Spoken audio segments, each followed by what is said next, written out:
Nós abramos nossas Bíblias no Evangelho de Lucas, capítulo 14. Vamos ler desde o verso 25.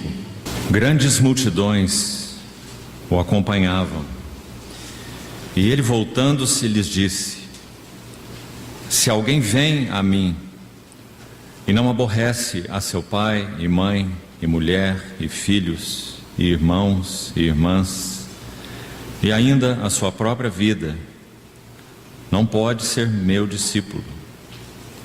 E qualquer que não toma a sua cruz e vem após mim, não pode ser meu discípulo.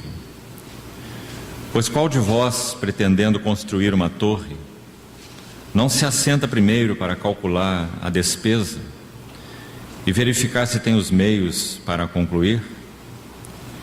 Para não suceder que, tendo lançado os alicerces e não a podendo acabar, todos os que a virem zombem dele, dizendo: este homem começou a construir e não pôde acabar.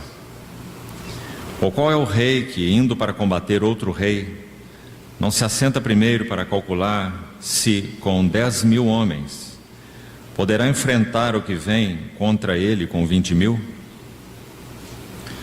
Caso contrário, estando o outro ainda longe, envia-lhe uma embaixada pedindo condições de paz. Assim, pois, todo aquele que dentre vós não renuncia a tudo quanto tem, não pode ser meu discípulo. O sal é certamente bom.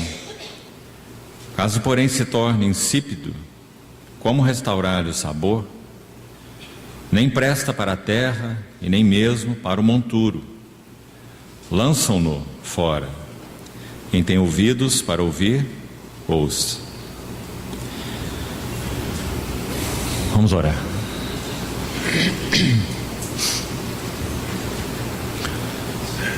Querido Pai, obrigado por essa manhã de comunhão. Obrigado pela presença do Senhor no meio do teu povo, pela preciosa mesa do Senhor, porque somos teus e tu és nosso, e porque nada ou ninguém nos separará de tuas mãos. Colocamos agora tua palavra lida nas tuas mãos, te pedindo que o Senhor a tome e por tua graça nos habilite para compreendê-la. Supre-nos com tudo que carecemos nessa manhã, a podermos realmente ouvir tua voz e sermos por ti edificados. Te pedimos, Pai, em nome do Senhor Jesus. Amém. Queridos irmãos, hoje, confiando na graça do Senhor, vamos dar o último passo com relação a esses temas que temos abordado, nos referindo a 3 coisas absolutamente essenciais para uma vida cristã que avança no pleno propósito de Deus. Falamos no primeiro dia que, se queremos avançar em direção a esse pleno propósito de Deus, precisamos saber qual é esse pleno propósito de Deus, compreender aquilo com o que Deus está ocupado. Deus está ocupado em encher todas as coisas com seu Filho, e encher seu Filho com todas as coisas. Ele é o resplendor da glória, a expressão exata de seu ser, sustenta todas as coisas pela palavra de seu poder, fez a purificação de pecados, está sentado à destra do trono da majestade nas alturas. Recebeu um nome tão excelente, superior a todos os anjos. Esse é o Filho de Deus, o Cristo de Deus, o herdeiro de todas as coisas, a ocupação das afeições e do interesse do Deus eterno, do Pai celestial. O Espírito Santo mesmo, e também, quando foi enviado, tem o mesmo interesse e o mesmo foco. Ele me glorificará, disse o Senhor Jesus, porque há de receber o que é meu e vou-lo-á de anunciar, pois tudo quanto o Pai tem é meu. Por isso eu disse que ele há de receber do que é meu e vou-lo-á de anunciar. Então todo o foco, o centro das afeições e da atenção e do propósito do Pai está centrado no Filho. E todo o ministério do Espírito Santo é exatamente tomar aquilo que é de Cristo e comunicar aos que são de Cristo. Então, esse foi o primeiro aspecto que vimos na primeira noite. Ontem nós demos o segundo passo e vimos que se compreendemos por revelação, não há outra maneira, não há forma de compreendermos por equipamento natural, nenhum, nem mesmo estudo bíblico em si. Deus nolo revelou pelo Espírito, porque o Espírito a todas as coisas perscruta até as profundezas de Deus, e nós recebemos o Espírito que vem de Deus e não o Espírito do mundo, para que nós conheçamos o que por Deus nos foi dado gratuitamente.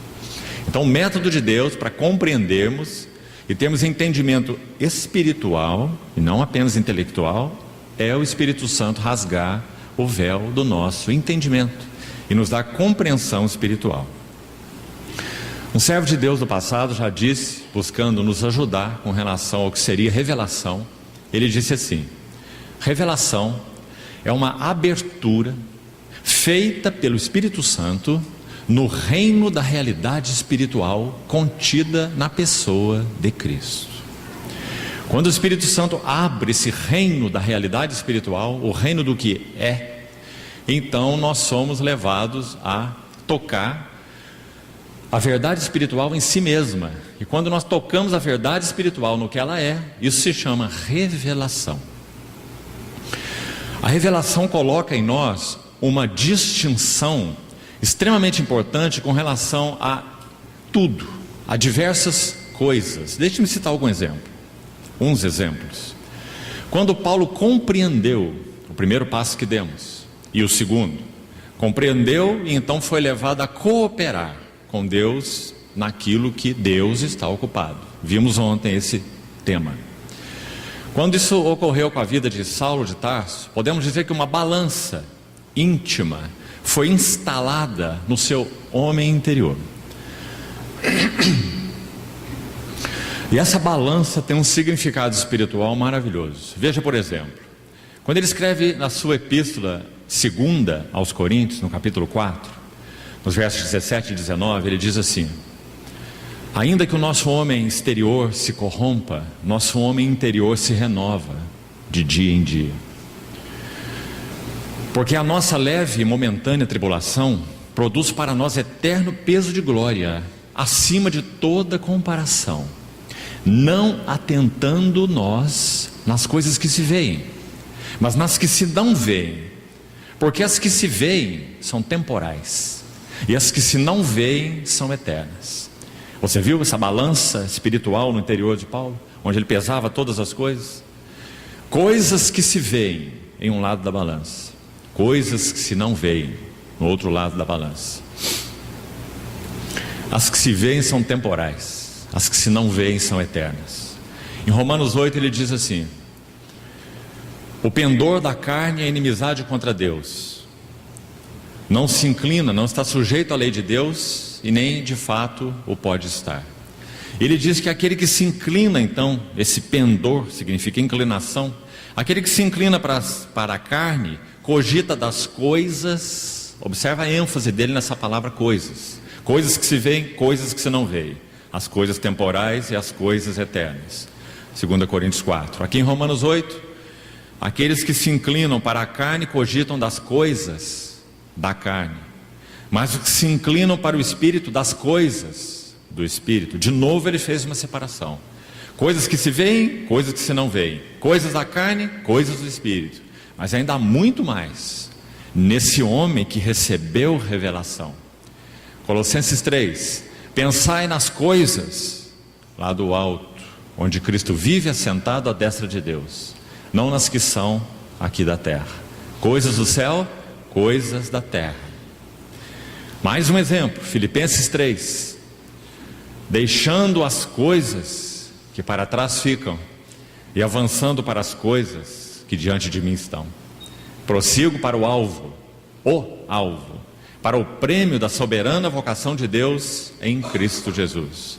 muitos contrastes entre coisas. Como Paulo conseguiu chegar a essa discriminação espiritual? Ele nos dá a chave nos primeiros versículos de Filipenses 1. Ele ora pelos filipenses, mais uma oração que ele registra várias, graças ao Senhor. São orações do Espírito Santo, através de Paulo, pois elas compõem a Bíblia, palavra inspirada de Deus. Então são orações do Espírito, não de Paulo. Orações do Espírito Santo por meio desse vaso, Paulo. Então em Filipenses 1 ele ora pelos filipenses e diz assim: Deus é testemunha da saudade que sinto de todos vós na eterna misericórdia de Cristo Jesus, e também faço essa oração, que vosso amor aumente mais e mais em toda sabedoria e percepção e sensibilidade espiritual, para aprovardes as coisas excelentes. Filipenses capítulo 1, a partir do verso 8. Sensibilidade espiritual, a palavra ali é a palavra para discernimento ou discriminação, se referindo a essa balança interior, usamos essa figura, que por revelação o Espírito Santo colocou no homem interior de Paulo, e agora ele sabia discriminar todas as coisas e dar o devido valor a cada uma delas. Coisas da carne, coisas do Espírito, coisas de Deus, coisas do homem. 1 Coríntios 2, coisas que se veem, coisas que se não veem, coisas lá do alto, coisas aqui da terra, coisas que para trás ficam, coisas que diante de mim estão. Você vê? Então ele orava assim pelos filipenses, que eles tivessem a mesma capacidade discriminatória.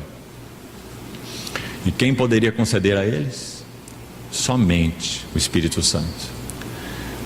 Por isso ele diz: em toda sensibilidade ou percepção espiritual, para aprovardes as coisas excelentes. Então, irmãos, que bênção nós também termos sido alvo dessa obra do Espírito Santo, que também tem colocado a mesma balança discriminatória ou filtro, se quisermos, dentro do nosso homem interior, para nós sabermos separar dentre as coisas excelentes as mais excelentes. Essa é a sua oração aos filipenses. Quando ele escreve aos Coríntios, ele nos ajuda também a entender bem isso. Ele diz assim: todas as coisas me são lícitas. Paulo não tinha um livro de regras, um livro do melhor e do pior, um livro do pode e do não pode. Todas as coisas me são lícitas, mas dentro desse mundo de coisas lícitas, Paulo tinha 3 regras espirituais cravadas dentro dele muito solidamente. A primeira: ele não se guiaria pelo que é lícito, mas pelo que convém. Todas as coisas me são lícitas, mas nem todas me convêm. Todas as coisas me são lícitas, mas nem todas edificam. E todas as coisas me são lícitas, mas eu não me deixarei dominar por nenhuma delas. Nem pelo comer, nem pelo beber, nem pelo dormir, nem pelo trabalhar. Tudo isso é lícito que nós dissemos aqui, mas eu não deixarei me dominar por nenhuma delas. Nosso corpo e nossa alma, no que concerne ao trabalhar do Espírito em nós, são os melhores servos, mas são os piores patrões. Quando somos dominados pelos desejos e instintos de nossa alma, ou pelos desejos e instintos de nosso corpo, nós estamos escravizados aos piores patrões. Por isso Paulo chamava a sua geração, e se ele tivesse vivo para ver a nossa, de uma geração pervertida e corrupta, dizendo que ela vivia e agia de um modo completamente invertido. Por isso era pervertida, uma versão adulterada do que Deus planejou na sua intenção original. Perverso significa isso. Geração pervertida e corrupta, no qual vós resplandeceis como luzeiros no mundo. Graças ao Senhor, porque isso é resultado da obra do bendito Espírito Santo que veio morar em nós. Irmãos, nós não tínhamos discriminação nenhuma. Nós éramos guiados segundo os instintos e desejos de nosso próprio coração. Mas o Espírito Santo rasgou o véu e nos ajudou a começar, que seja, compreender aquilo que é o pleno propósito de Deus. para o qual nós fomos chamados. Primeiro criados, depois redimidos e então chamados para responder plenamente a esse propósito. E além de nos dar compreensão, Ele nos introduziu na cooperação. Que maravilha! De Deus nós somos cooperadores. E cada um de nós, na medida em que a cruz, como buscamos enfatizar ontem, tem lugar verdadeiro para trabalhar em nós. Quando a cruz não é só um cântico, não é só uma pregação, mas a cruz é uma realidade em nossas vidas, o operar da cruz. E então nós podemos progressivamente nos tornarmos cooperadores melhores e melhores de Deus, porque vamos aprender a não confiar em nós mesmos, recebendo sobre nós uma sentença de morte. Vamos receber, vamos entender o significado de espinhos na carne, para que não nos ensoberbeçamos com a beleza, a riqueza do que Deus nos tem dado e revelado. Vamos compreender o que significa levando sempre. Paulo ilustra isso de outra maneira em Coríntios, dizendo assim: dia após dia eu morro. E o Senhor Jesus disse em Lucas 14, nós lemos aí: aquele que não toma sua cruz dia a dia não pode ser meu discípulo.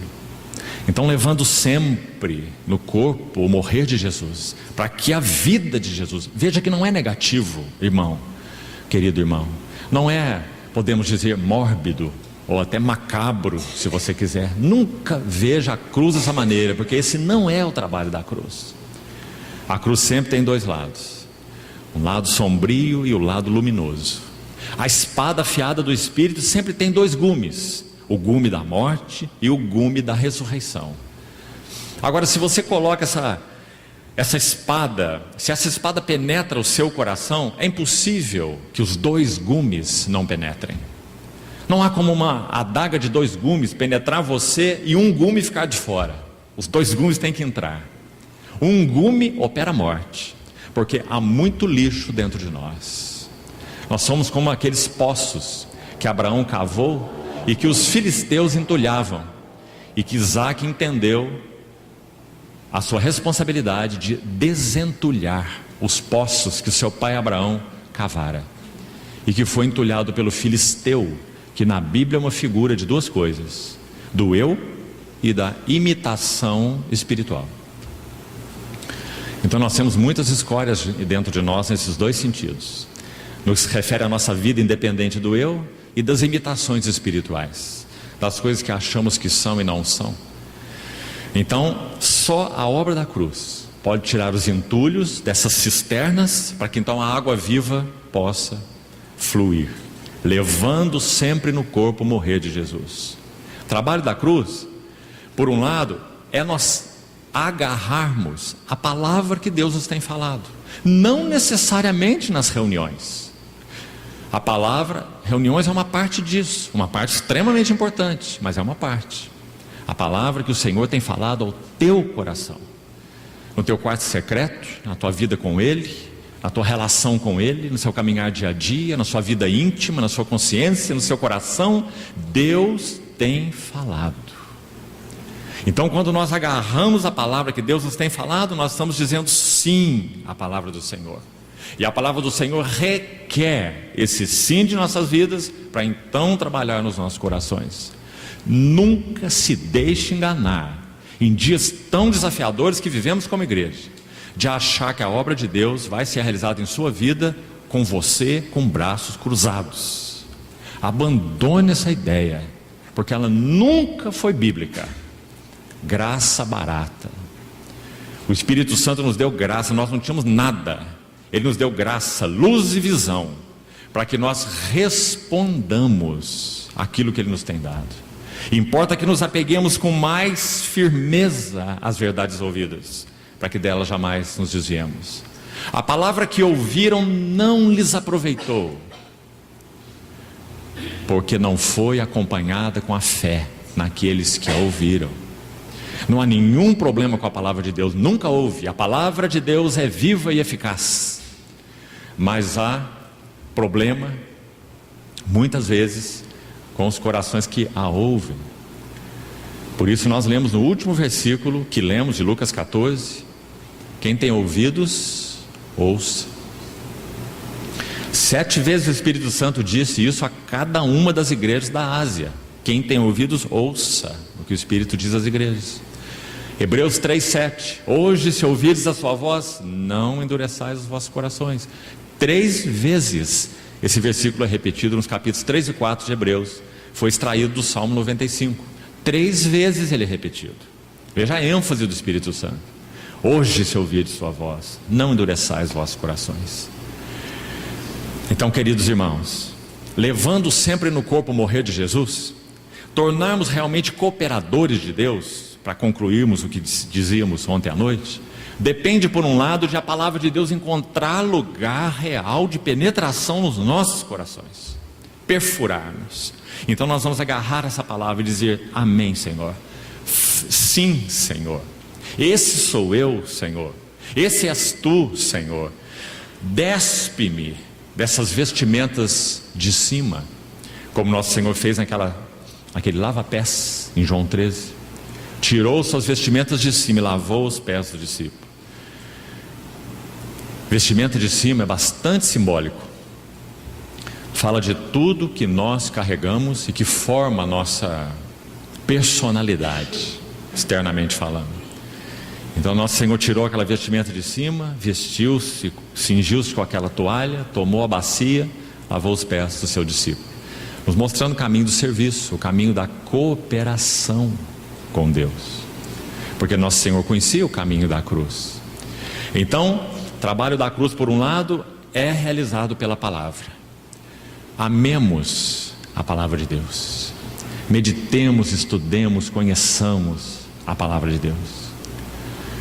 Agrada-me, ó Deus, fazer a tua vontade. Dentro em meu coração está a tua lei. Habite ricamente em vós a palavra de Cristo. Então esse é o primeiro aspecto do trabalho da cruz. Sem a palavra de Deus, nada. Precisamos gastar tempo com ela, amá-la, memorizá-la, guardá-la, estocá-la no nosso coração, porque ela é o primeiro instrumento para a cruz fazer em nós, operar em nós, morte e ressurreição. 2 gumes, espada afiada que ela é. Por outro lado, Deus usa circunstâncias. Que bom confessarmos que para nós, palavras de Paulo aos Coríntios, há um só Deus e Pai, de quem são todas as coisas, e um só Senhor, Jesus Cristo. Sabe por que essa confissão é maravilhosa? Nós não estamos entregues às mãos dos outros. Nós não estamos entregues à sorte ou azar. Um profeta de Deus disse: ai daquele que chamar ao seu Deus destino. Para nós cristãos não há destino, há propósito de Deus. Todas as coisas irão cooperar juntamente para o bem dos que amam a Deus e são chamados segundo o seu propósito. Que bem é esse? É um bem-estar? É viver com o máximo de paz, saúde, alegria e prosperidade? Não. Esse bem de Romanos 8, 28 é o propósito de Romanos 8, 29. O seu propósito é conformar os que foram chamados à imagem do seu Filho, para que ele seja o primogênito entre muitos irmãos. E sabe o que Deus está fazendo para isso ser realidade? Fazendo com que todas as coisas operem juntamente para o bem dos que amam a Deus. Irmãos, e se há uma expressão que você não precisa consultar nenhum léxico grego para saber o que ela significa na Bíblia, é a expressão todas as coisas. Ela significa todas as coisas operam juntamente para o bem dos que amam a Deus. Então louvado seja nosso Senhor. Ele opera em nós pela palavra e Ele opera em nós pelas circunstâncias. A palavra de Deus e a providência de Deus. Mas nós temos que dizer sim para os dois. Sim para a palavra, para que ela opere essa obra de despir e de revestir no nosso homem interior. E dizer sim ao trabalhar de Deus pelas circunstâncias. Ah, irmãos, quantos coices nós damos nos arranjos providenciais de Deus. Isso vai desde o rompimento de uma vida conjugal por desobediência a Deus, porque um dos cônjuges não obedece o Senhor, não ama o Senhor, não quer o Senhor, está dando coice na primeira providência de Deus para ele, o seu casamento. Até em todos os outros níveis, todos. Nossa tendência é sempre recalcitrarmos contra os aguilhões, como o Senhor disse a Saulo de Tarso. E que dura coisa é recalcitrar contra os aguilhões, porque o Senhor usa todas as coisas para cooperar para o bem daqueles que o amam e para operar em nós esse propósito, desde o nosso casamento até as circunstâncias mais fortuitas, podemos assim dizer, que para Deus não são fortuitas. Ruth estava lá voltando de Moabe, uma viúva desgraçada, moabita, mulher. Você pode imaginar uma situação mais desgraçada? Jovem, mulher, moabita, pobre, viúva. Não há desgraça maior. Essa é Ruth. No capítulo 1 ela é essa. No capítulo 2 há um versículo lá que diz assim: por casualidade ela foi respigar nos campos de Boaz. Que casualidade é essa, irmão? Não há casualidades nas intenções de Deus e nos propósitos de Deus. Então ela é encontrada por Boaz respigando naquele campo. E Boaz pergunta para os seus empregados: quem é essa moça? Seus olhos já foram chamados a atenção para aquela moça. Quem fez isso? Boaz era um homem rico. Boaz poderia ter todas as moças que ele quisesse. Então ele pergunta para os seus segadores: quem é essa moça? Então eles dizem: eu ainda nem sei o nome dela, mas ela está aqui conosco respigando faz tempo, a não ser um descansinho que ela teve ali na choça, mas ela permanece aqui conosco respigando. Então Boaz chega a ela e dá aquela primeira palavra, aquelas primeiras palavras: não passes daqui, não vás colher a outro campo, aqui ficarás com as minhas servas. Que palavras maravilhosas! Como uma mulher pobre, viúva, desgraçada poderia ouvir uma coisa dessa? Sabe o que ela tem a responder para ele? Tu me favoreces muito, meu Senhor, não sendo eu nem ainda uma das tuas servas. Que maravilha aquele livro de amor. Então o Senhor usa aquelas circunstâncias para que Ruth se torne a esposa de Boaz. A moabita do capítulo 1 se torna a esposa do capítulo 4 no livro de Ruth. Que maravilha, irmãos. Deus é o Deus da providência. Aprendamos-nos a nos ajoelhar e a beijar a mão que trata conosco. Sejamos fiéis no que compete a nós, Sejamos fiéis e obedientes, mas não vamos recalcitrar contra os aguilhões. Deixemos que Deus use tudo e todos em nossa vida para produzir o que Ele deseja em nós, o caráter de Cristo. Então esse é o caminho da cooperação com Deus. Uma das grandes distorções que nós, de modo geral, temos no cristianismo é entendermos a obra de Deus como algo que fazemos para Deus. Isso é uma grande distorção. A obra de Deus somos nós, e não é algo que fazemos para Ele. Somente aquilo que Ele faz em nós, Ele pode fazer através de nós. Porque tanta pregação do Evangelho é infrutífera? Porque é pregada por vasos inadequados.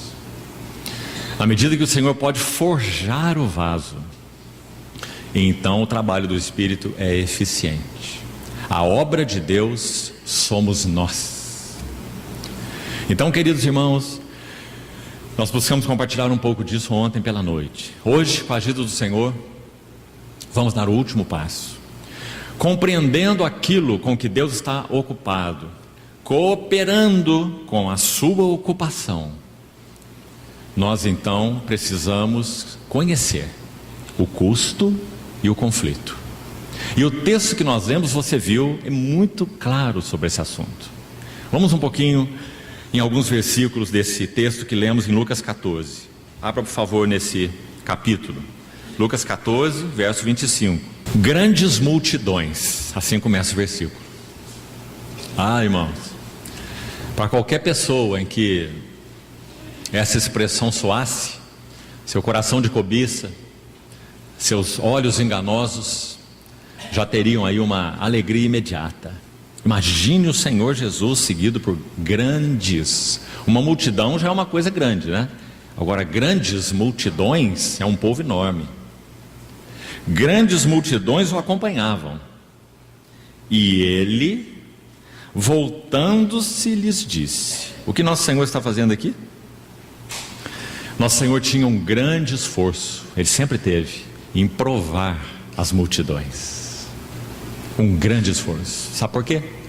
Porque as pessoas se apresentavam a ele de todas as maneiras. E nós sabemos muito bem que ele amava a todos. Aquele jovem rico, presunçoso, que achava que tinha ali então cumprido toda a lei e queria saber o que fazer para herdar a sua vida eterna. Lucas diz que nosso Senhor, quando fitou os olhos nesse jovem, o amou e disse: vai, vende tudo o que tens e dá aos pobres, depois vem e segue-me. Outros se apresentaram ao Senhor e disseram assim: mestre, seguir-te-ei por onde quer que fores. Nosso Senhor deve ter ouvido muito dessas bravatas durante seu ministério público. Seguir-te-ei para onde quer que fores. Aí nosso Senhor diz assim: as aves do céu têm seus ninhos, a raposa tem seus covis, mas o filho do homem não tem onde reclinar a cabeça. E o outro diz: Senhor, eu te seguirei por onde fores, mas me deixa primeiro sepultar o meu pai. Aí nosso Senhor tem que dizer: deixa aos mortos sepultar os seus próprios mortos. Quanto a ti, segue-me. O Senhor tinha um grande esforço em provar as motivações do coração. E nós podemos pensar: mas por que será? O Senhor é tão duro, por que ele não aceitou do jeito que vem? E depois então ele vai ali passo a passo trabalhando. Irmãos, nosso Senhor sabe que se o próprio indivíduo não tiver desde o início luz sobre sua própria motivação, ele não conseguirá seguir com o Senhor. Ele precisa receber luz sobre sua motivação. Se o Senhor para ele é meio para a bênção, é meio para atingir alguma coisa, é meio para a paz, para a prosperidade, para bem-estar, para uma família bonita, ordenada, né? Ou seja lá para o que for, tudo isso é muito bom, mas Deus não é meio para nada disso. Ele é fim em si mesmo. Então o Senhor provava as multidões por causa da motivação.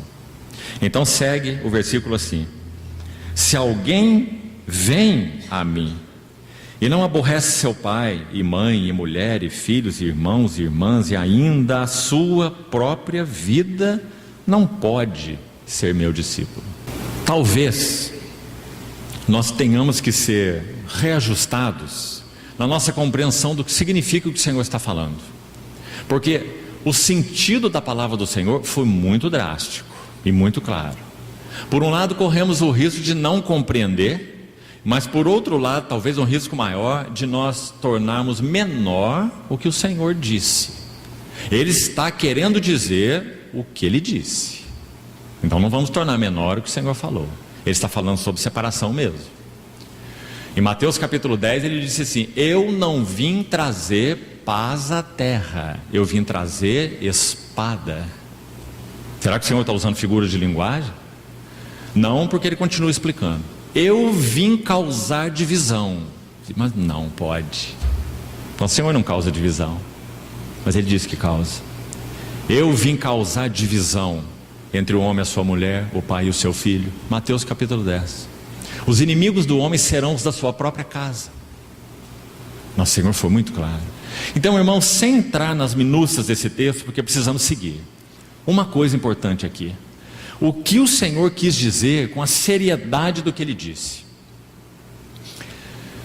Amados irmãos, quando cada um de nós foi chamado para o discipulado a Cristo, isso ocorreu com todos nós que cremos no Senhor Jesus por sua graça, ouvimos um dia o chamado de Cristo. Agora escute bem aqui com atenção: esse chamado do Senhor Jesus Cristo é o chamado do mediador. Vamos tentar entender o que isso significa. Há um só Deus e um só mediador entre Deus e os homens, Cristo Jesus, homem. O Senhor Jesus, quando nos chamou, Ele se colocou como mediador, em primeiro lugar, na nossa relação entre nós e Deus. Nós não tínhamos nenhuma relação com Deus. O Senhor Jesus é o nosso mediador, o único mediador entre Deus e os homens, Jesus Cristo, homem. Mas não apenas isso. Nosso Senhor Jesus é mediador entre nós e todas as nossas relações. Tão importante compreendermos isso, porque é isso que ele está falando nesse texto que acabamos de ler de Lucas 14, e também o de Mateus 10 que acabamos de citar. Vim causar divisão entre o homem e o seu filho, o pai e o seu filho, a mãe e a sua filha. Os inimigos do homem serão os da sua própria casa. Nosso Senhor está dizendo que no momento em que Ele nos chamou, Ele se colocou entre nós e todas as nossas relações, de tal modo que relação direta ou relação imediata, homem com outro homem, indivíduo com outro indivíduo, seria agora em Cristo impossível. Você compreende a seriedade disso, irmão? Onde na Bíblia será que está escrito isso? Para nos embasarmos verdadeiramente. Vamos a um texto juntos. Não gostaria só de citá-lo, gostaria que você o visse na sua Bíblia. 2 Coríntios capítulo 5, preste atenção. E creio que ele vai nos ajudar a entender o que estamos falando. 2 Coríntios capítulo 5, vamos ler desde o verso 14. Pois o amor de Cristo nos constrange, julgando nós isto, escute bem, um morreu por todos, logo todos morrerão. E Ele, o Senhor Jesus, morreu por todos, para que os que vivem, olha que versículo interessante, olha o paradoxo. Quem são os que vivem no versículo 15? São os que morreram no versículo 14. Claro. Ele morreu por todos para que os que vivem não vivam mais para si mesmos. Essa expressão de Paulo nos ajuda a entender a do Senhor em Lucas 14. Aquele que não aborrece seu pai, sua mãe e ainda a sua própria vida não pode ser meu discípulo.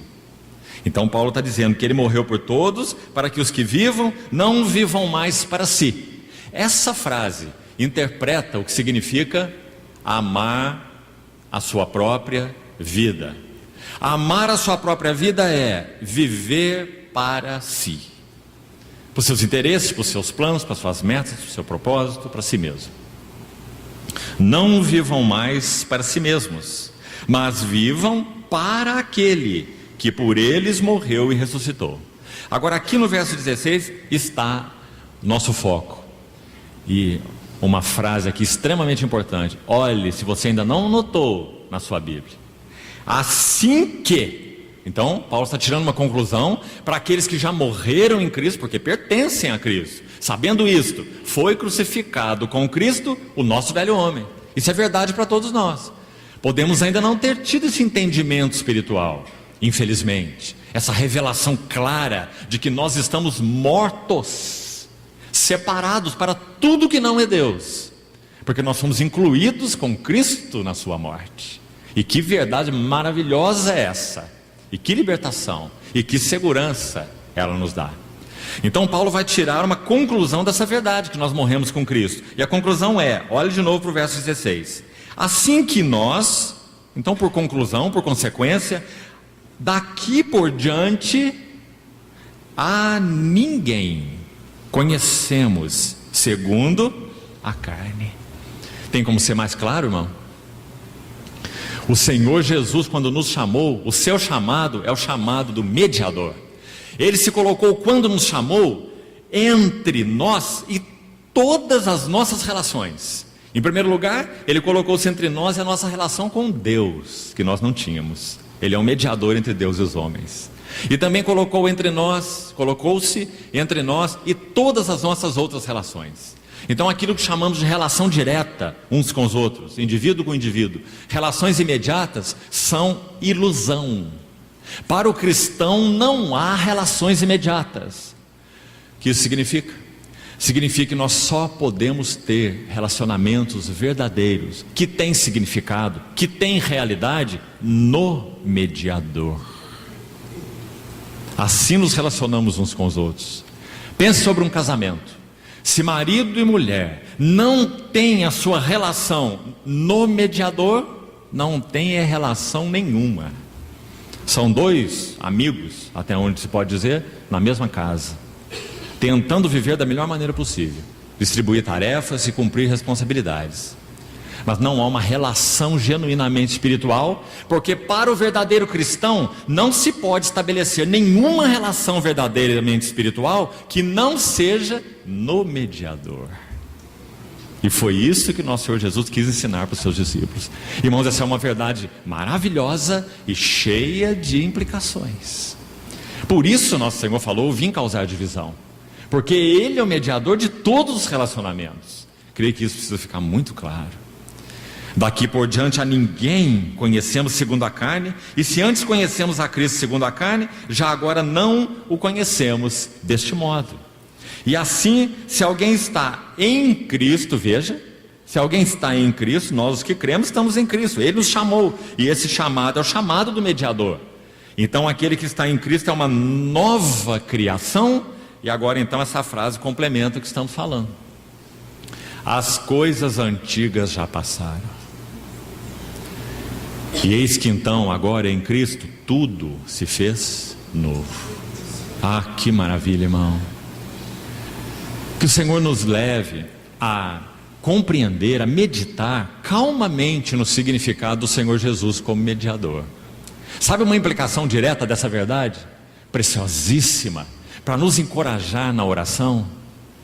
Se isso que estamos dizendo é verdade bíblica, então a intercessão uns pelos outros é o caminho mais promissor para uma verdadeira comunhão.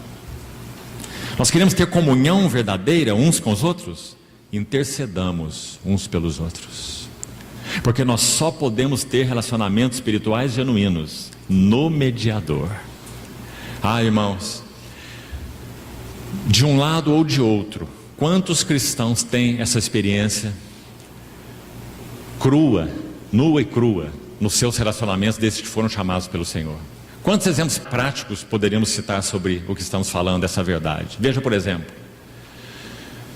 relações mais íntimas. Quem sabe amigos de escola, desde escola primária, que cresceram juntos, estudando juntos, brincando um com o outro, fazendo coisas juntos, jovens juntos. Então um deles crê no Senhor.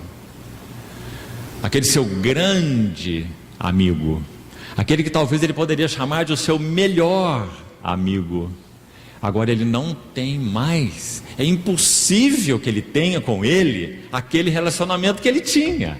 Por quê? Ele fez uma opção dizendo: eu não quero mais este amigo. Não, o mediador se colocou entre ele e o seu amigo. Por isso o salmista vai dizer assim no Salmo, se não me engano, 16: companheiro eu sou de todos os que te temem. Viu? O mediador se colocando entre o salmista e todas as suas relações. Eu tenho companheirismo com aqueles que te temem. Eu amo os que não te temem. Eu tenho uma responsabilidade para com os que não te temem. Eu devo ser luz, sal, pregar, testemunhar para aqueles que não te temem. Isso tudo é verdade. Mas companheiro eu sou daqueles que te temem. Porque o Senhor, o mediador, se colocou entre nós e todas as nossas relações. Não é isso precioso, irmão? Então, a intercessão uns pelos outros é o caminho mais promissor da comunhão. Quantos pais, mais uma aplicação, quantos pais tentaram de todas as maneiras, até manipulando algumas vezes, tentar ajustar a vida dos seus filhos, porque seus filhos não estão bem, estão andando aí meio esquisito, estão deixando o temor do Senhor, seja lá o que for, e tentam, e fazem, e falam, e agem, e cada vez o assunto piora mais. até que eles aprendem a dobrar os seus joelhos e interceder fielmente. Então o que eles experimentam? O mediador se colocando na relação entre pai e filho, entre mãe e filho. Então Isaías 52:12, que citamos ontem, se cumpre. Vós não saireis atabalhoadamente, precipitadamente, vos ireis fugindo e atropelando tudo, e tentando fazer o trabalho do Espírito Santo na vida dos outros. Vós não ireis apressadamente e nem saireis fugindo, porque o Senhor irá adiante de vós, e o Deus de Israel será a vossa retaguarda. Então nós vamos vendo um a um de nossos filhos sendo encontrados pelo Senhor na vanguarda, atingidos, perfurados, conquistados, alguns com mais tempo, outros com menos tempo, alguns passando por mais crises, outros por menos crises, alguns por mais açoites, outros com menos açoites. Mas quando encontramos o caminho da intercessão no mediador, nós vemos o quanto nosso Senhor é fiel. Então, irmãos, foi isso que ele quis dizer com o que ele disse, nós acabamos de ler. Então nosso Senhor não está falando nada sobre um caminho impossível, não está mistificando a vida cristã, não é nada disso. Ele está dizendo que pertencer a Ele é algo tão radical, pertencer a Ele é algo tão exclusivo, que é impossível que nós tenhamos qualquer relacionamento ou qualquer coisa, aí estão incluídas as coisas também, nossos bens, nosso trabalho, as bênçãos que Deus nos dá. É impossível nós termos qualquer relacionamento ou qualquer coisa que não seja no mediador. E aqui me permite citar um exemplo, para podermos avançar ainda. Quando o Senhor chamou Abraão, ele estava em Ur dos Caldeus, e o Senhor foi realizando exatamente esse trabalho em Abraão. Veja que verdade importante. Em Hebreus capítulo 6, é dito assim, Hebreus 6, 14 em diante: quando Deus quis mostrar firmemente aos herdeiros da promessa a imutabilidade do seu propósito, está entendendo as palavras? Deus quis mostrar aos herdeiros da promessa a imutabilidade do seu chamamento, do seu propósito. Então ele, diz o texto, se interpôs com juramento, para que mediante duas coisas imutáveis, nas quais é impossível que Deus minta, forte alento tenhamos nós que já corremos para o refúgio, para lançar mão da esperança proposta. Isso é Hebreus 6. Vamos traduzir isso em palavras mais simples. Quando Deus fez uma promessa para Abraão, é de Abraão que vamos falar um pouco, ele se interpôs na promessa que ele fez com juramento. Sabe qual era o juramento? Em ti serão benditas todas as famílias da terra. Esse foi o juramento. Quando Abraão partiu aqueles animais dos pedaços, Gênesis 15, e os colocou metade de um lado do caminho, metade do outro lado, Abraão aguardava Deus para fazer uma aliança com ele. Porque a palavra hebraica para aliança se refere a cortar uma aliança. Então Deus falou a Abraão, parte os animais no meio. Abraão já entendeu tudo, o que o Senhor ia fazer com ele, ia fazer uma aliança. Então Abraão partiu os animais, como Deus ordenou, só não partiu as aves, né? E dispôs aquelas metades no caminho e esperou Deus, e Deus não vinha. E Abraão espera e Deus não vem. E Abraão fica com sono e Deus não vem. E a noite chega e Deus não vem. O que o Senhor está querendo dizer? Abraão, essa aliança não dependerá de você, não é baseado em teus esforços. Você não vai cortar essa aliança junto comigo, não. Eu vou cortar por você. Ela é uma aliança baseada na minha palavra e na minha promessa. Então quando Abraão já estava lá, cerradas trevas o acometeram, diz o texto, Gênesis 15. Então de repente ele acorda como que assustado e vê um fogareiro fumegante e uma tocha de fogo que passa por entre aqueles pedaços. Deus passou na frente de Abraão e sozinho. Então ele ratifica a promessa para Abraão, dizendo, em ti serão benditas todas as famílias da terra. É isso que o autor de Hebreus está dizendo. Quando Deus quis mostrar aos herdeiros da promessa a imutabilidade do seu propósito, ele se interpôs com um juramento, para que mediante duas coisas imutáveis, nas quais é impossível que Deus minta, forte alento tenhamos nós que corremos para o refúgio. Quais são as duas coisas imutáveis? Deus, a pessoa dele mesmo, e a sua palavra, ou a sua promessa. Deus e a sua promessa, duas coisas imutáveis. E veja, ele se interpôs. Sabe então qual é a história de Abraão? Ele estava em Ur dos Caldeus, e era um na multidão. Ali ele tinha suas relações, ali tinha o seu ambiente, mas um dia, Estevão vai nos dizer, como Lucas registra em Atos 7, o Deus da glória apareceu a Abraão. Não foi assim? Então aí está a primeira espada na vida de Abraão. O mediador se colocou ali e separou Abraão de Ur. Sai da tua terra, viu o mediador? E da tua parentela, e da casa do teu pai. Abraão não entendeu o quão grande era esse assunto do mediador. Então ele sai da terra e carrega a parentela. Não foi? Carregou o pai, carregou o sobrinho. Seu sobrinho era órfão, né? O Ló. E depois o Senhor tem que entrar com a espada de novo. E a segunda separação, depois de Ur, agora é o seu pai. O Senhor separa Abraão do seu pai. Seu pai morre em Harã. Depois a terceira separação é Ló. Ló significa véu. Quando o Senhor separou Abraão de Ló, então ele pôde dizer: levanta agora os teus olhos e olha toda essa terra. Toda ela te darei para sempre, a ti e a tua descendência. Essa foi a terceira separação. Depois Abraão se impacienta junto com Sara primeiro, e então Abraão se impacienta com relação à promessa de Deus. Mas como Deus vai realizar essa promessa? Eu olho para o meu corpo, um corpo amortecido. Eu olho para Sara, uma anciã estéril. Como Deus vai realizar essa promessa? Então a metodologia de Sara é incluir Agar. Então o Senhor tem que entrar, Ismael é gerado, e o Senhor tem que entrar e separar Abraão de Ismael. Até que Abraão chega a 99 anos, já está tão cansado de lutar consigo mesmo. O Senhor o chamou para sair de Harã, ele tinha 75 anos. Abraão já está lutando com Deus, tem 24 anos, mas também Deus está lutando com Abraão, tem 24 anos. Então agora ele chega aos 99, e sabe o que ele escuta? Em Gênesis 17, olha o mediador, irmão, desde o início realizando o seu trabalho. Eu sou El Shaddai. Shad, no hebraico, significa seio ou peito. Shaddai, El Shaddai, o Deus que amamenta. Que figura mais linda.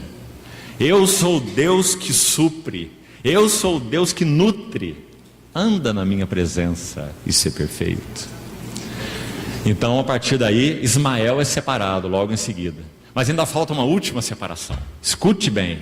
E agora essa separação é espiritual. A separação de Ur, a separação do seu pai, a separação de Ló, a separação de Ismael, não vão se comparar a essa última, porque agora é a separação mais profunda. É a separação daquele que representa a bênção e o canal da bênção de Deus para todas as famílias da terra. O bendito Isaac, o fruto do impossível. Então agora, o mediador. De novo, ele vai entrar na relação entre Abraão e Isaac. Então nós temos aquela ocasião do Monte Moriá. Ah, que maravilha, irmãos amados. Como o mediador brilha naquele capítulo 22 de Gênesis. Antes, quando o Senhor prometeu Isaac para Abraão, ele já tinha Ismael. Sabe o que Abraão faz? Leia o capítulo 17 de Gênesis. Abraão se ri no capítulo 17 de Gênesis. E não apenas se ri, porque ele já tinha 99 anos, né? No que concerne a esse olhar dele para ele, só tinha como rir mesmo, né? Olhando para ele e para Sara, só tinha como rir. Mas não apenas rir, sabe o que ele diz ao Senhor? Oxalá, viva Ismael diante de ti. Senhor, se o Senhor vai cumprir essa promessa, não tem outro jeito não, Senhor. É através de Ismael ou nada. Viva Ismael diante de ti. Isso está em Gênesis 17. Então Isaac nasceu, Abraão viu o resultado desse operar do Senhor, na sua impossibilidade. Ele levou em conta seu corpo amortecido e a idade avançada de Sara, Romanos 4, ou seja, era impossível. Então o coração de Abraão se ligou de tal forma a Isaac, que o mediador tem que entrar de novo. Então agora nós estamos em Gênesis 22, e ele vai ouvir o Senhor mais uma vez: toma o teu filho, o teu único filho, Isaac, a quem amas. Olha onde o mediador vai entrar, irmãos. O mediador. Se no capítulo 17 ele riu e disse ao Senhor que viva Ismael, no capítulo 22 ele não diz nenhuma palavra, porque agora ele conhece o Senhor de forma mais profunda do que ele conhecia no capítulo 17. Então ele simplesmente albarda o jumento, toma o moço, e chega num determinado ponto do caminho que tudo para, os servos param. Abraão entende que agora aquele caminho devia ser seguido só pelos dois. Então ele coloca o lenho sobre o seu filho. Ah, que figura é essa? O lenho sobre Isaac, figura de Cristo. Abraão leva o cutelo e o fogo nas suas mãos. Caminham ambos juntos. Então quando nós chegamos em Moriá, Abraão amarra Isaac sobre o lenho, levanta o seu cutelo, e de novo a sua sensibilidade espiritual, ele ouve o Senhor dizer: vê, não faças isso. Os dois sobem ao monte, os dois descem do monte. Aqueles servos que ficaram nada compreendiam, mas o que aconteceu nessa subida e nessa descida? O mediador se colocou entre o pai da fé e o filho da promessa. E agora Abraão aprenderia que a promessa de Deus dependia do próprio Deus e não de Isaac. Que figura mais maravilhosa! Subiram e desceram aparentemente os mesmos, mas tudo era diferente. Agora Abraão poderia colocar Isaac dentro de sua tenda, porque Isaac já havia passado pelo altar. Que princípio, irmão! É exatamente isso que nosso Senhor quis dizer em Lucas 14. É isso que Ele quer dizer com não amar sua própria vida. É isso que Ele quer dizer, que Ele é mediador em todas as relações, ou essas relações não podem ser verdadeiras relações, ou relações genuinamente espirituais. Por isso Ele diz: vim causar divisão. É o inevitável, porque nós fomos chamados pelo mediador. Mas então, se por um lado esse mediador separa de todas essas relações puramente terrenas e naturais, por outro lado, esse mediador une. E como nós somos gratos por esse trabalho duplo dele. Se nós temos que perder, e acho que com essa frase nos lembramos daquele cântico de Lutero, né? Castelo Forte, um cântico da Reforma. Se temos de perder os filhos, bens, prazer. Uma versão diz mulher, porque foi ele quem compôs o hino, né? Então está referindo ao seu próprio casamento. Se temos de perder os filhos, bens, mulher, se tudo nos faltar e a morte enfim chegar, com ele reinaremos. Porque o mediador se coloca, e Lutero entendeu muito bem, entre nós e todos os nossos relacionamentos. Mas esse mesmo mediador que separa é o mediador que une.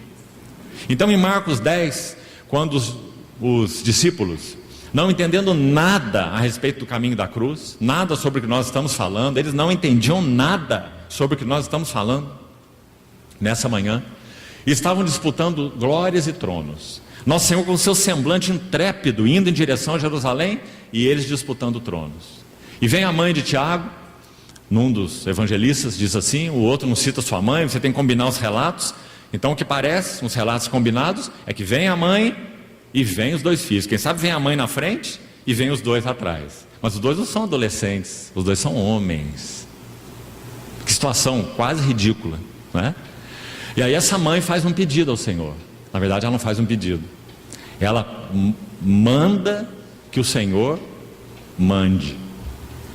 Ela ordena que o Senhor ordene. Então ela chega ao Senhor e diz assim: mestre, manda que na tua glória esses meus dois filhos se assentem, um à tua direita e outro à tua esquerda. Mãe é mãe em todos os séculos. Então ali está a mamãe do Tiago e do João fazendo esse pedido. E nosso Senhor olha a eles e diz assim: vós não sabeis o que pedis. Podeis vós beber o cálice que eu estou para beber? Que cálice era esse? A cruz. E sabe quando você faz uma pergunta para a criança de 5 anos, dizendo assim: mas você sabe fazer isso que você está tentando fazer? E nós vemos que é perigoso, ele não vai conseguir. E nós falamos: você sabe fazer isso? Você pode fazer isso? Ele fala assim: posso, sei. Mas ele nem sabe o que ele está falando. Assim são aqueles dois. Nosso Senhor pergunta: podeis beber o cálice que eu estou para beber? Eles dizem assim: podemos. Vocês nem sabem o que é o cálice. Mas o nosso Senhor falou: bebereis o meu cálice. Tiago e João, o Tiago foi o primeiro dos apóstolos a partir para o Senhor, testemunhando Cristo. Ele foi decapitado por Herodes. Ele bebeu o cálice de uma só vez, fiel a Cristo, por causa da vinda do Espírito Santo e do trabalho que havia sido feito neles. João bebeu o cálice dia a dia por mais de 90 anos, tomando sua cruz dia a dia e seguindo o Senhor. O apóstolo João, os dois beberam o cálice. E então, quando eles estavam ali disputando esses tronos, o nosso Senhor falou sobre a cruz. E então, nesse momento, eles estão subindo para Jerusalém. É a última jornada do Senhor para Jerusalém. E sabe para onde ele vai? Quando ele chega em Jerusalém? Betânia. Sabe o que ele encontra em Betânia? Alguém que compreendia o custo que os seus discípulos não compreendiam. Maria de Betânia. Ah, irmãos, que figura mais maravilhosa. Maria de Betânia compreendeu o custo. Então, quando o nosso Senhor chega a Betânia, primeiro, segundo as narrativas dos evangelhos, há apenas 7 visitas registradas do Senhor a Betânia. Possivelmente ele tenha feito mais do que 7 visitas. Provavelmente o Senhor tenha passado toda a sua última semana de vida em Betânia, pernoitando em Betânia. Mas os evangelhos não registram 7 visitas. Na primeira visita, Maria está assentada aos pés do Senhor. Você se lembra? Lucas 10. Assentada aos pés do Senhor. Na segunda visita registrada, é João 11. Lázaro está morto. As duas irmãs estão angustiadas. Marta é quem primeiro encontra o Senhor Jesus. Então, nosso Senhor conversa com ela e depois ela vai chamar Maria. E vem Maria, de onde ela estava ali chorando no velório de Lázaro. Então Maria se aproxima do Senhor e o texto vai dizer em João 11: lançando-se sobre os pés do Senhor. Maria tem uma história com os pés do Senhor.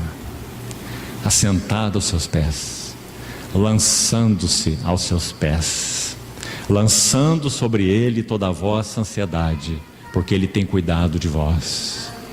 Quando nós lemos João 12, a terceira visita, lá está Maria de novo. Agora ela vai tomar um vaso de nardo com um unguento precioso.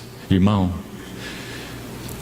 nosso Senhor estava em um retiro numa cidade chamada Efraim, mais ou menos 40 quilômetros a noroeste de Jerusalém, no deserto da Judéia. Capítulo 11 de João registra isso, parte final. E nosso Senhor sai daquele retiro e havia em Jerusalém já uma proclamação: quem o encontrar ou quem o ver, denuncie-o. É como se busca um criminoso, um bandido comum, para que então ele seja preso. Nosso Senhor então nessa atmosfera ele vem para Jerusalém. Por quê? Lucas vai dizer 7 vezes ele manifestava no seu semblante uma intrépida resolução de ir para Jerusalém. Ele conhecia o custo e as implicações. Então quando ele chega em Betânia, essa é a terceira visita, sabe o que ele encontra? Uma mesa posta. Aquele que era um defunto de 4 dias assentado, quem sabe na cabeceira da mesa.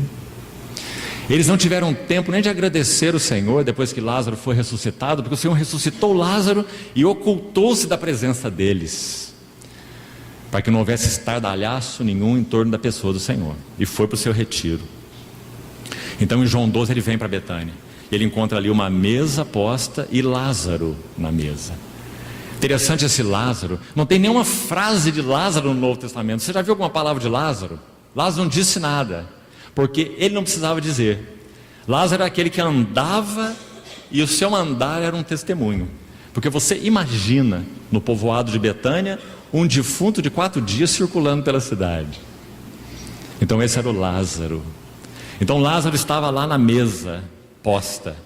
E então Maria, aquela que assentava-se aos pés do Senhor, aquela que lançou-se aos pés do Senhor, agora ela vai ungir os pés do Senhor.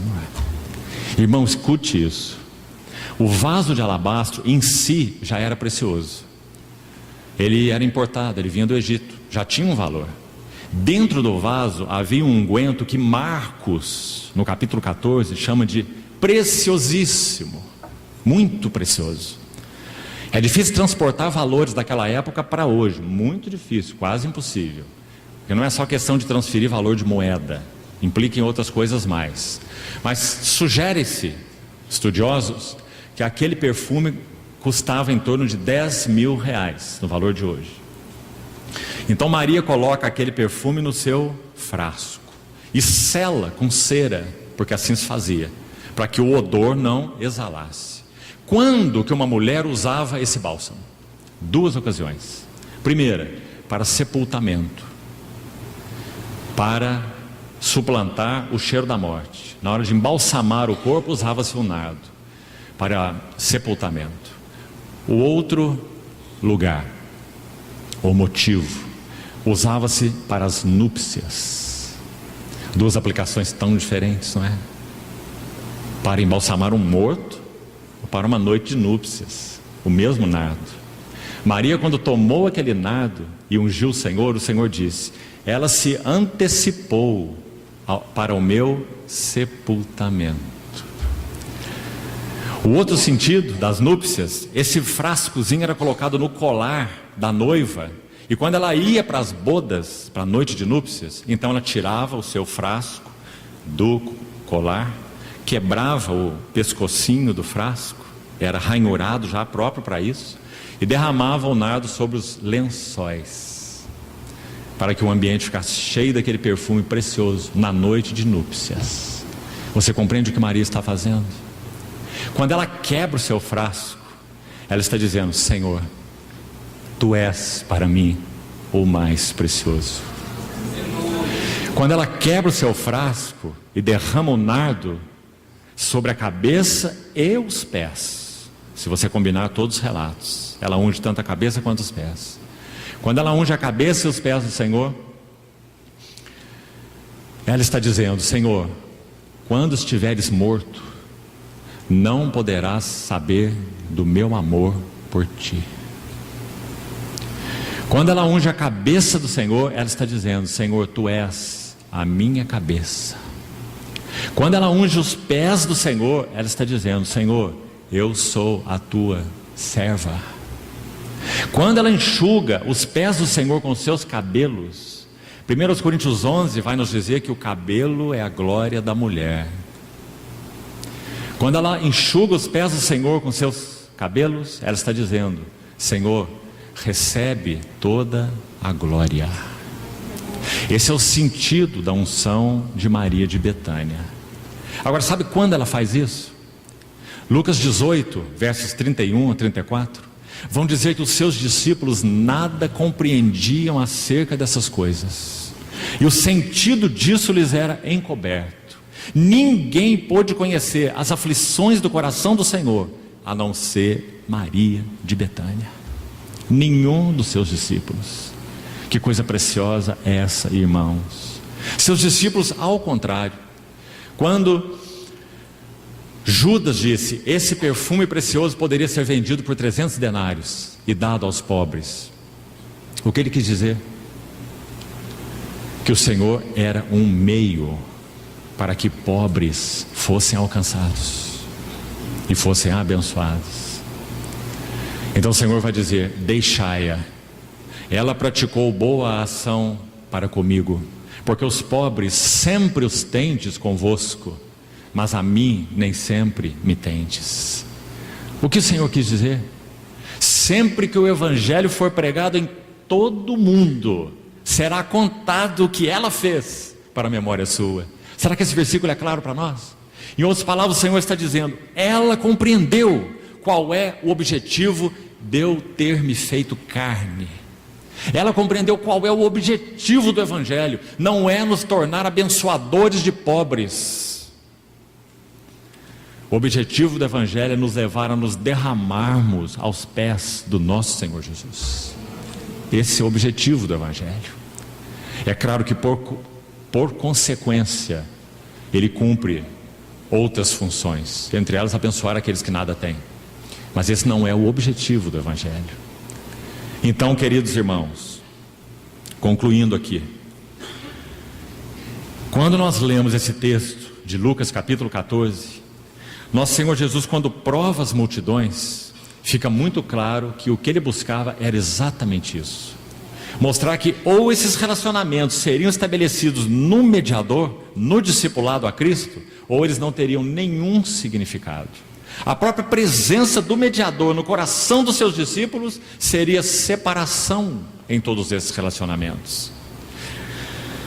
7 menções nós citamos no livro de Lucas, o Evangelho de Lucas. Nós acabamos de ler o capítulo 14, onde é mencionado de uma forma ou de outra a mesma ideia: e caminhando para Jerusalém, e seguia para Jerusalém, e manifestava no seu semblante uma intrépida resolução de ir para Jerusalém. Se você ler Lucas 9:51 até o final, não vou citar para você onde estão os versículos, fica essa tarefa para você.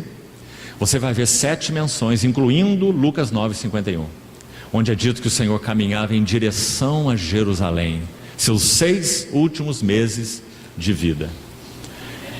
E na sua última jornada, 3 vezes são citadas: intrépido em direção a Jerusalém, conhecendo o custo. Esse foi o nosso Senhor.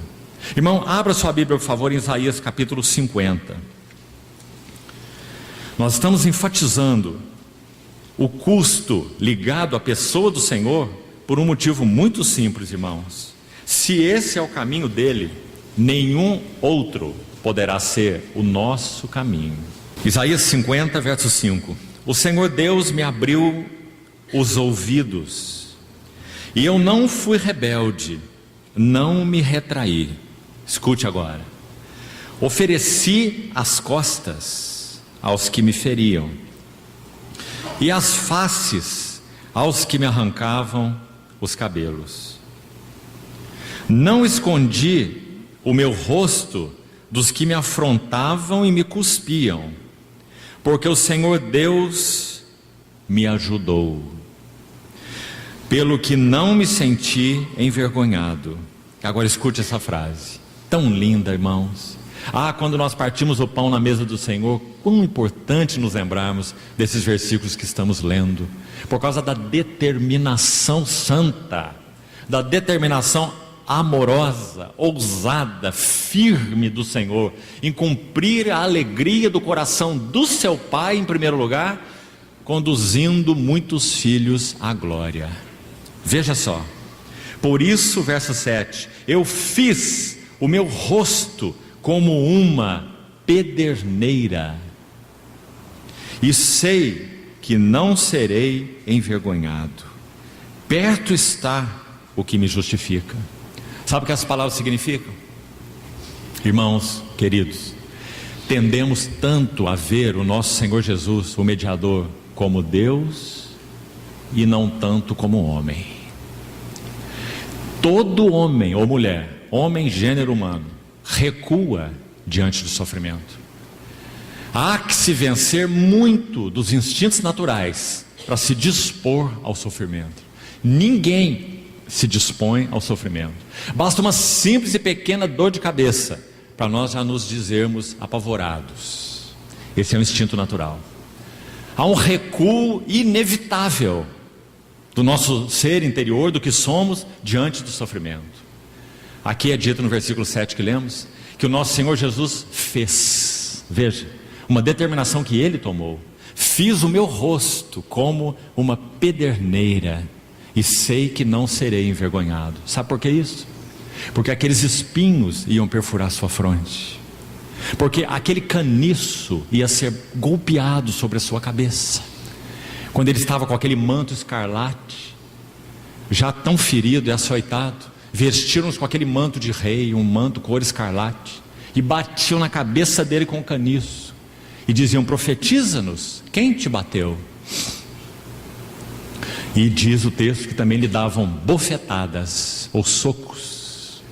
Antes disso acontecer, sabe o que o Senhor fez? Isaías 57: fiz o meu rosto como uma pederneira, e eu sei que eu não serei envergonhado. Ah, que Salvador nós temos! Esse é o mediador entre Deus e os homens. Nosso Senhor ofereceu a sua fronte às suas afrontas, conhecendo o custo. Então Ele nos chama e vai dizer: se alguém quer ser meu discípulo e não aborrece seu pai, ou sua mãe, o seu irmão, os seus filhos, e ainda a sua própria vida, não pode. Sabe por que Ele diz não pode? Você vai recuar. Dentro de você tudo vai dizer: recue, afrouxe, chega, não aguento mais, passou dos limites. Nosso Senhor sabe muito bem. João 2 diz: ninguém precisava que Ele desse testemunho a respeito do homem, porque Ele próprio sabia o que era a natureza humana. Ah, que mediador nós temos, irmãos. Então, quando Ele diz essas palavras de Lucas 14 para nós sobre o custo, uma batalha de um rei com 10 mil que vai contra o rei contra 20 mil. Você vê que teoricamente é uma batalha impossível? Para que nós aprendamos o quê? Aprendamos que Ele é o nosso vencedor. Ele é o nosso mediador. É Ele que se coloca entre nós e o exército de 20 mil. É Ele que se coloca entre nós e nossa própria vida. É Ele que se coloca entre nós e nosso pai, entre nós e nossa mãe, entre nós e nosso marido ou nossa esposa, entre nós e nosso filho, entre nós e nossos irmãos. Foi por isso que Ele nos advertiu, porque Ele conhece o que isso significa. Ah, que maravilhoso Senhor nós temos. Se tivermos de perder, nós não o perderemos. Nós somos dele, pertencemos a Ele. Ninguém nos arrebatará de suas mãos. Se Ele é um mediador que separa, Ele também é um mediador que une. Quantos de nós tivemos experiência de perdermos tantos relacionamentos, inclusive, talvez, dentro da própria casa, se nossa casa não se rendeu ao Senhor. Mas o que nós encontramos? Ninguém há que tenha perdido pais, filhos, mães, amigos, seja lá o que for, que já não receba neste mundo o cêntuplo de casas, filhos, bens, com perseguições, e no mundo por vir a vida eterna. Ah, que maravilha, irmãos. No mediador nós temos tido verdadeiras relações espirituais. É por isso que tantas vezes dentro de famílias não cristãs, oposição clara é vista. Você ama mais os seus irmãos do que nós. Você tem mais prazer na companhia deles do que na companhia aqui dos seus. Quantas vezes, quem sabe, tantos de nós ouviram essas coisas. Agora você só quer saber dos seus irmãos, não é? Sim. Por quê? Ah, irmão, você não escolheu isso.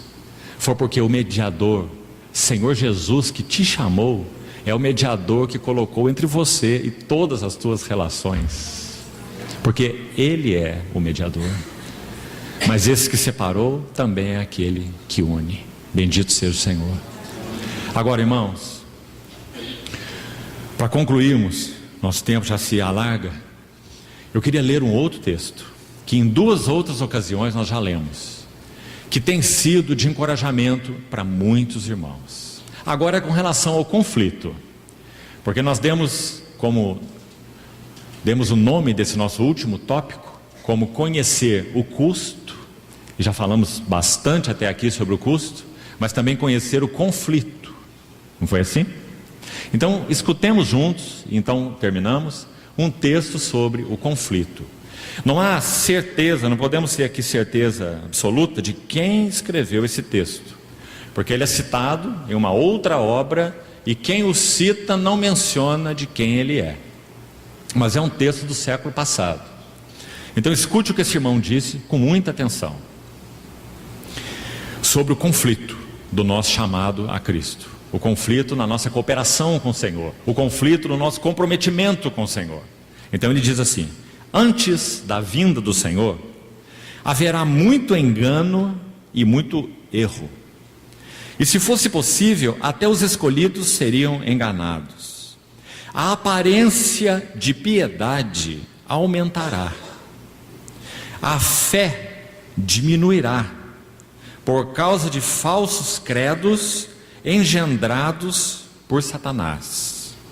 E também o amor pelo mundo e a negação da palavra de Deus sufocarão a fé. Um irmão disse bem: tais obras satânicas produzirão um efeito impalpável que nos envolverá como o ar. Haverá forma de piedade exterior, mas por dentro estará cheia de maus espíritos e da melancolia do inferno. Esses espíritos malignos farão tudo o que puderem para desviar os filhos de Deus e oprimi-los. Atacarão nosso corpo, arrefecerão a nossa vontade e embrutecerão as nossas mentes. E aqui ele vai explicar o que isso significa. Toda espécie de sensações e provações estranhas nos sobrevirão, fazendo com que percamos o desejo de buscar a Deus e a força para fazê-lo, cansando o nosso espírito e embotando a nossa mente, e ao mesmo tempo fazendo-nos estranhamente amar os prazeres e costumes do mundo, como também cobiçar as coisas proibidas por Deus. Esse texto deve ter algo em torno de 70 anos. Imagine esse irmão vivo hoje, vendo em que estado o cristianismo em geral se encontra. Então ele diz mais: perderemos a liberdade e o poder de pregar. Não poderemos nos concentrar para ouvir as mensagens. E seremos incapazes de nos ajoelhar para orar dedicadamente por um período mais longo. Será que isso não é verdade, irmãos, a respeito de muitos de nós? Tais trevas e tal atmosfera deverão ser enfrentadas com resolução. Acharemos que é difícil servir a Deus e andar com Deus, e muito fácil viver de acordo com a carne. A atmosfera à nossa volta nos forçará a trair a Deus e a desistir das nossas sinceras orações. É claro que ele está falando de modo geral, claro. A nossa sensibilidade espiritual será embrutecida, para que não vejamos as realidades celestiais ou a gloriosa presença de Deus. Já estamos sentindo o começo destas influências, isso há 70 anos atrás mais ou menos.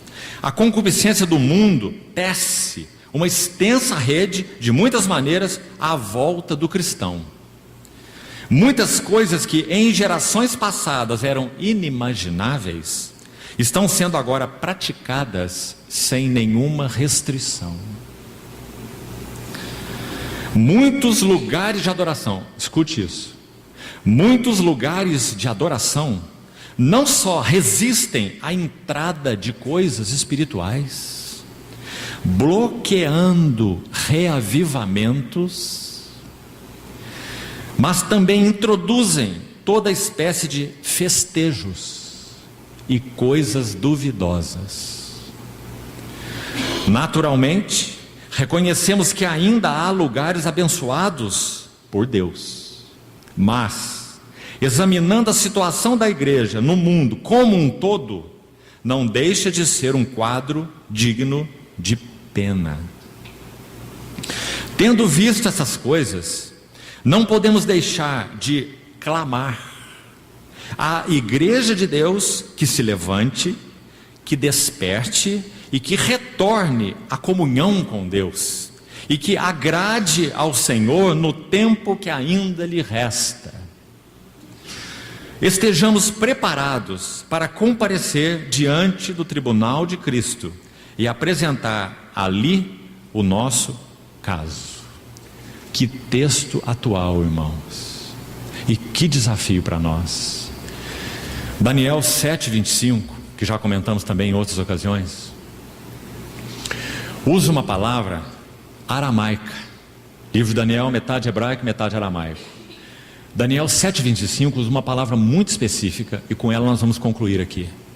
Daniel vai dizer que nos dias do anticristo, ele magoará os santos do Altíssimo. E a palavra para magoar é de origem aramaica e veja o que ela significa: um desgaste e uma aflição mental, uma perturbação constante, uma incapacidade de termos pensamentos coordenados, um desgaste mental. Ele magoará os santos do Altíssimo. Então esse irmão que redigiu esse texto usou as expressões: embrutecerão as nossas mentes, provocarão perda de sensibilidade espiritual. Então, irmãos, esse é o conflito. Fomos chamados para conhecer não apenas o custo, mas fomos chamados para conhecer o conflito. Por um lado, nós estamos na atmosfera da comunhão. Nós somos do Senhor e que alegria a sua comunhão e a comunhão uns com os outros. Por outro lado, nós não somos um navio de cruzeiro, nós somos um navio de guerra. E sim, precisamos nos levantar diante de Deus e resistir a essa situação conflituosa, começando dentro de nossos próprios corações. Uma vontade arrefecida, uma indisposição de orar dedicadamente por um tempo mais longo, uma incapacidade de nos concentrar para ouvirmos mensagens, mente dispersa por todo lado e por todo tempo, uma dificuldade em buscar a Deus e uma facilidade em buscar as coisas do mundo e da carne. Essas coisas nos afligirão, essa atmosfera nos afligirá ainda mais antes que o Senhor venha. Mas sabe uma verdade encorajadora aqui? E queremos sim, diante do Senhor, concluirmos com uma nota encorajadora. Embora eu pense que o texto que eu li não é uma nota desencorajadora, é uma nota de advertência. Mas quero terminar com uma nota encorajadora. E a nota encorajadora é: antes, há anos atrás, quando eu era um adolescente convertido pela graça do Senhor, há quase 40 anos atrás, o muro que separava a igreja do mundo era bem largo. Bem largo. Hoje, o muro que separa a igreja do mundo é muito estreito. Mas o que tem acontecido mais do que nunca em nossa geração é que cada vez mais cristãos não estão nem de um lado e nem de outro, estão em cima do muro. Mas o que tem acontecido, e creio acontecerá ainda mais até que o Senhor venha, é que pela mão soberana de Deus, Ele está estreitando o muro. Está ficando muito difícil permanecer em cima do muro. Quanto mais o dia do Senhor se aproxima, mais o muro se tornará como uma gilete, e nós teremos que pular de um lado ou de outro. Não podeis servir a dois senhores. Ou se aborrecerá de um e amará o outro, ou se devotará a um e desprezará o outro. Não podeis servir a Deus e as riquezas. Graças ao Senhor, o bendito Espírito Santo veio morar em nós, para que o nosso coração seja um coração de devoção àquele que nos amou. Então, irmãos, que o Senhor sim desperte nesses dias um clamor da igreja. A igreja é a única expectativa desse mundo apodrecido. Que o Senhor desperte no nosso coração uma verdadeira devoção a Ele, e nós nos comprometamos inteiros com o nosso Senhor. Jovem cristão, não tema as mãos do Senhor. Quando nós somos jovens, nós achamos que o Senhor tem mãos rudes. Quanto mais nós o conhecemos, mais nós conhecemos a mão que trata conosco. Coloquemo-nos nas mãos do Senhor. Deixemos que o Senhor faça esse trabalho tão lindo de burilar vidas jovens para expressão de sua beleza. Que o Senhor encoraje nossos jovens. Temos tido o privilégio de viajar por esse Brasil há muitos anos, em todos os lugares, basicamente. Irmãos, esses últimos 5 anos, principalmente 5 anos para cá, tem sido tão alentador para o nosso coração. Nós vemos a quantidade de jovens que têm se envolvido com o Senhor, têm respondido ao chamado do Senhor, Tantas assembleias, quando nós nos levantamos para ministrar, toda a primeira fila é cheia de jovens. Alguns sentam no chão. Na história dos irmãos em Cuba, você tem um púlpitozinho assim onde eles colocam para você atingir aquelas centenas de pessoas que se agrupam, e o primeiro que está perto de você está a meio metro, sentado no chão, olhando para cima, assim, querendo ouvir, tocar, conhecer o Senhor, sua palavra. Que maravilha, irmãos, que hora nós estamos vivendo. Vai alta a noite, sim, mas quanto mais vai alta a noite, mais a brilhante estrela da manhã se aproxima. E o Senhor tem cativado o coração do seu povo. Nosso Senhor Jesus já colocou as duas mãos na árvore, e Ele está chacoalhando essa árvore. Para tudo que não é adequado, está podre, está velho, caia. Mas aquilo que não é abalável, permaneça. Nós já recebemos um reino inabalável, então retenhamos a graça pela qual sirvamos a Deus de modo agradável, com reverência e santo temor, porque o nosso Deus é um fogo consumidor. Bendito seja o seu nome. Vamos orar. Senhor, confiamos uma vez mais nossas vidas a Ti. Somos tão bem-aventurados porque nós Te pertencemos e pertencemos exclusivamente a Ti. Ah, Senhor, mas nós temos um clamor a levantar a Ti. É que o Senhor não nos permita ser uma torre inacabada, não nos permita ser um povo pelo meio do caminho. Pedimos ao Senhor que conquiste todas as devoções do nosso coração, absorve o nosso olhar, o nosso foco, a nossa visão, cativa-nos por inteiro, Senhor. Não queremos ser meios discípulos. Pedimos ao Senhor que exponha as motivações do nosso coração pelas quais seguimos a Ti, o que nós queremos contigo, o que Tu és para nós. Ah, Senhor, abre os nossos olhos, purifica as nossas motivações, passa o Teu fogo santo pelas nossas vidas, Senhor, e apura a prata, nós Te pedimos. Obrigado, porque o dia do Senhor se aproxima. Nós nos alegramos com isso, Senhor, e Te pedimos, Te suplicamos, que não queremos ser uma igreja moribunda. Nós queremos ser um testemunho vigoroso do Teu nome antes que o Senhor venha. Por isso levanta um clamor em nossos corações, Senhor, para que o Senhor avance em nós e nós avancemos contigo. Ajuda-nos a conhecer o custo, conhecer o conflito e também, como Tu, fazer nosso rosto como uma pederneira, porque sabemos que nós nunca seremos envergonhados. Em Ti, ó Deus, não há engano. Nunca teremos de nos arrepender de ter Te amado tanto. Glórias ao Teu bendito nome. Confiamos-nos a Ti, Senhor, uma vez mais. Em nome de Jesus. Amém.